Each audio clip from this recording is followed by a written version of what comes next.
Chegamos então ao último vídeo expondo o tema o exercício da mordomia cristã. Você que acompanhou as aulas desde o início já sabe o que significa a palavra mordomia. Diferentemente do que o mundo pensa, mordomia tem um significado mais amplo e é de extrema importância para nós cristãos. Essa responsabilidade e representação gerou em nós tanto direitos como deveres. Então, quando falamos de mordomia, estamos nos referindo a alguma atividade que este servo, este mordomo, o executa, que denominamos de serviço. Por isso, mordomia está atrelada ao serviço, a quem serve, a quem administra.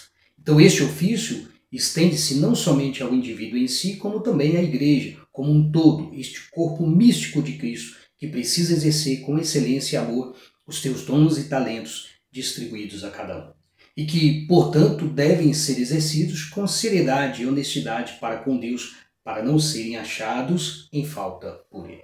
Citamos também alguns exemplos de maus servos ou maus administradores, como foi o caso do povo de Israel, que deixaram de exercer a autoridade confiada a eles, como também citamos exemplos de bons administradores que exerceram esse ofício com muita excelência, que foi o caso de José no Egito e tantos outros como o próprio Jesus em seu ministério terreno, que é a nossa maior referência de mordomo, de alguém que veio para servir e não ser servido.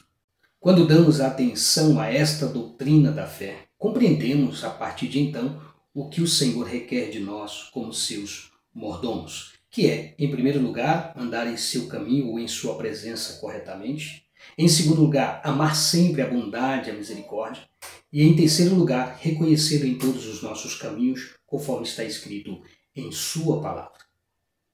Ele te declarou, ó homem, o que é bom. E que é o que o Senhor pede de ti, senão que pratiques a justiça, e ames a benignidade, e andes humildemente com o teu Deus. Esses e muitos outros atributos ou qualidades devem fazer parte da vida do cristão, devem fazer parte da vida da igreja. Somente dessa forma nós agradaremos a Deus, que nos criou para o louvor da sua glória.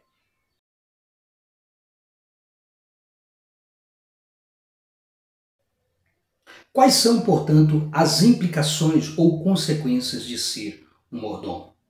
Leiamos as referências. Tudo quanto te vier a mão para fazer, faze-o conforme as tuas forças, porque na sepultura para onde tu vais, não há obra, nem projeto, nem conhecimento, nem sabedoria alguma. E tudo quanto fizerdes, fazei-o de todo o coração, como ao Senhor e não aos homens, sabendo que recebereis do Senhor o galardão da herança, porque a Cristo o Senhor servis. Como você pode observar, os textos em referência levam-nos a essas implicações, ou seja, aos resultados ou às consequências de sermos mordomos de Deus. Se mordomia está atrelada, ligado ao serviço, logo preciso ter disposição para servir. Então, essa é a primeira implicação. Antes de queremos executar algum serviço para Deus, é necessário entendermos alguns princípios. Que princípios são esses? Os princípios que estão escritos nos textos que lemos. O primeiro princípio é: tudo quanto te vier à mão para fazer, faze conforme as tuas forças e de todo o coração. Nessa frase há um imperativo, há uma ordem para nós. E que ordem é esta? Fazer. De que forma? Conforme as tuas forças e de todo o teu coração. Ou seja, as coisas que nos são confiadas devem ser feitas com dedicação, com seriedade, com esmero e com todo o nosso sentimento. Isso deve ser a nossa motivação. O segundo princípio é fazer como para o Senhor e não apenas para os homens. Por quê? Porque é dele, do Senhor, que vem o nosso reconhecimento. E ao fazermos dessa forma, entra o terceiro princípio: receberemos do Senhor a nossa recompensa, que é o nosso trabalho, o nosso serviço. Então esse trabalho, esse serviço não será vão no Senhor, desde que façamos para Ele.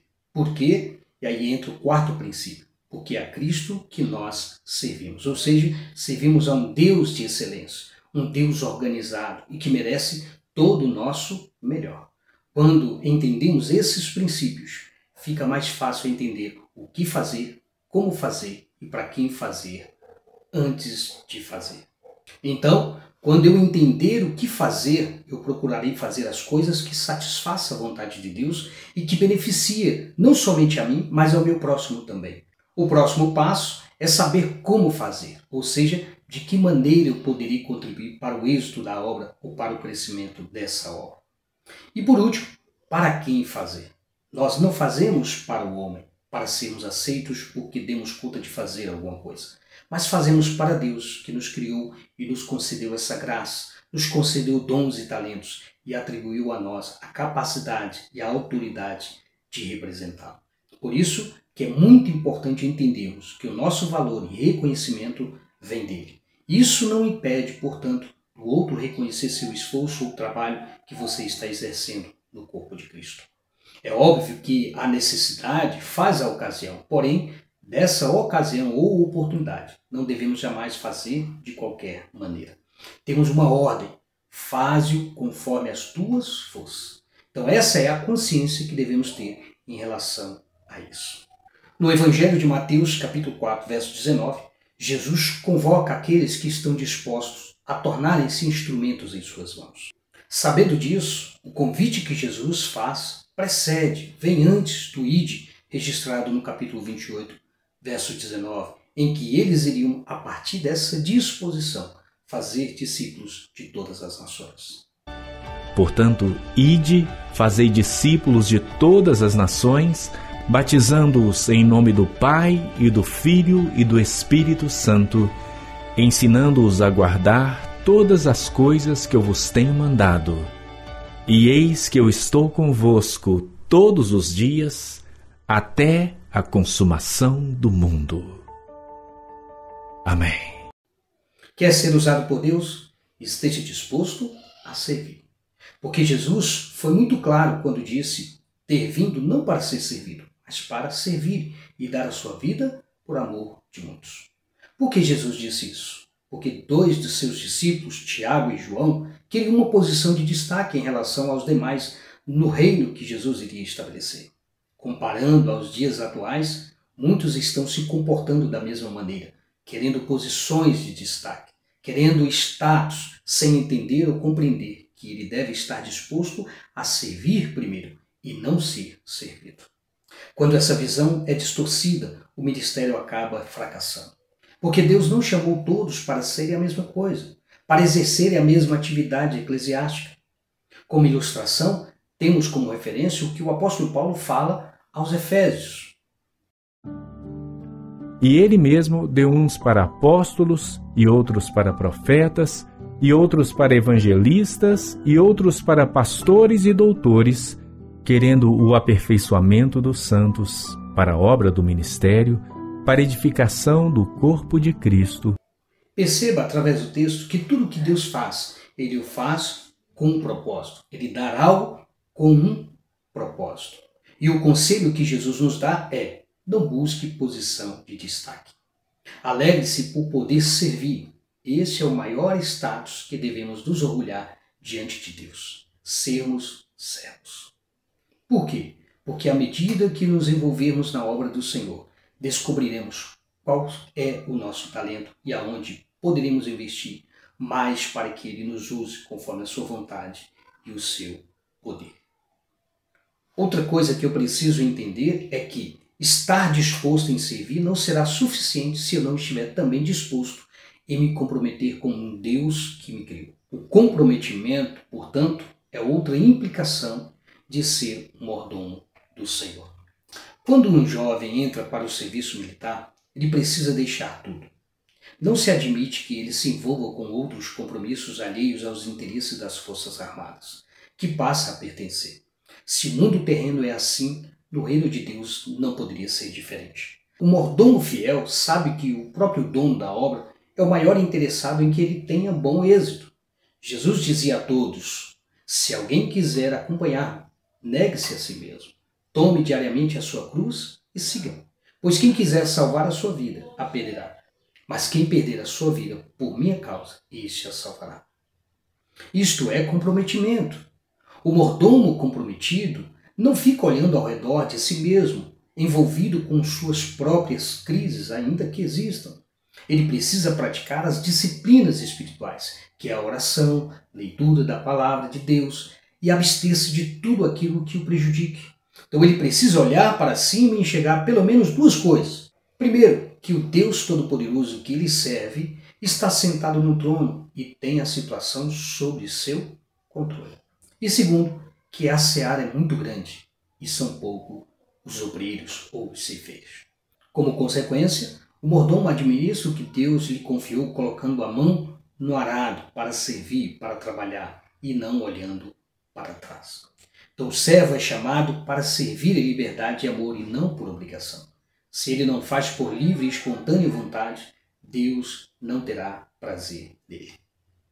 Além do comprometimento, há outra implicação e não menos importante do que as outras. Ele precisa ser organizado. Ele precisa se planejar. Essa é outra implicação de ser um mordomo do Senhor. Olha o que diz o Evangelho de Lucas, capítulo 14, verso 28 ao verso 31. Pois qual de vós, querendo edificar uma torre, não se assenta primeiro a fazer as contas dos gastos, para ver se tem com que a acabar?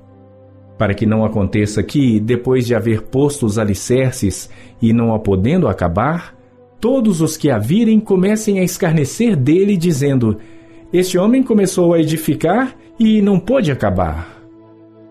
Ou qual é o rei que, indo à guerra a pelejar contra outro rei, não se assenta primeiro a tomar conselho sobre se com 10.000 pode sair ao encontro do que vem contra ele com 20.000? Esse texto ilustra a importância de sermos organizados, de termos um planejamento para executar a obra do Senhor. Por isso, repito o que disse no início, não podemos fazer de qualquer jeito para Deus. Deus quer o melhor para a sua obra. E quem fará isso? Eu e você. E quando fizermos, façamos com excelência, estudando as possibilidades para que seja realizado e obtenhamos assim o êxito nessa obra. Quem é que gosta de fracassar? Ninguém gosta. Quando não há organização, quando não há planejamento, a tendência é dar tudo errado. Precisamos entender também que Deus é organizado e planeja bem as coisas e deseja que os seus mordomos também o sejam. O próprio ato da criação mostra-nos a organização desse Deus, que seguiu todo um planejamento a fim de que o homem pudesse ser seu corregente novamente aqui na Terra. O próprio planejamento e a organização já estabelece uma certa ordem para o correto desenvolvimento de cada etapa. Se eu não me atentar a isso, eu irei atropelar os processos e acabar alterando o resultado final, podendo nunca ser atingido. Foi o que aconteceu quando Adão e Eva erraram o alvo, alterando o resultado final do plano que Deus havia estabelecido. No desenvolvimento da missão da igreja, por exemplo, existe uma ordem que não pode ser quebrada. Se ela tiver que enviar um obreiro, por exemplo, para o campo, ela deve seguir algumas ordens, seguir alguns critérios. E que ordens ou critérios são esses? As ordens que estão relacionadas ao planejamento e à organização da própria instituição. Primeiro, esse obreiro tem que ser convertido de fato, de verdade. Segundo, ele precisa ter chamado de Deus e ser conhecido pela igreja.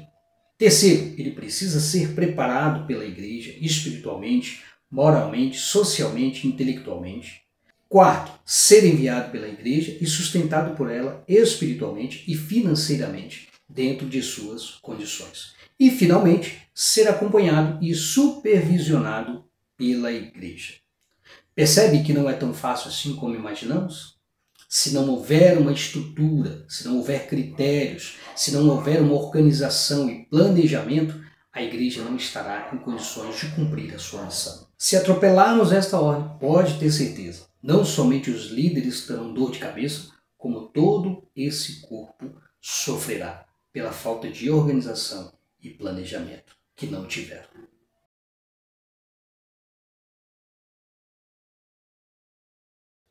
Sintamo-nos privilegiados por Deus ter nos escolhido para sermos seus representantes nessa terra. Por isso, temos o dever de cuidarmos com excelência e amor o que Ele colocou em nossas mãos. E quando fizermos algo, façamos de todo o nosso coração, com todas as nossas forças, procurando sempre nos aperfeiçoar para alcançarmos a estatura de Cristo Jesus nessa caminhada terrenal e na sua obra. Se você deseja ser um mordomo que coopere bem com a obra do Senhor, esteja disposto a servir, esteja disposto a aprender, seja comprometido com Ele e com a sua obra, seja organizado, busque a disciplina em tudo o que fizer em sua vida em relação ao tempo, às finanças, ao trabalho e à capacitação. Procure investir nos dons e talentos que Deus confiou a você. Planeje cuidadosamente e com amor para que você obtenha o resultado que espera para a glória de Deus. Dessa forma, você desempenhará satisfatoriamente a missão que a você foi confiada e outorgada por Deus como seu corregente e administrador legítimo de tudo o que Ele criou no exercício dessa mordomia. Que Deus abençoe a sua vida e até a próxima aula.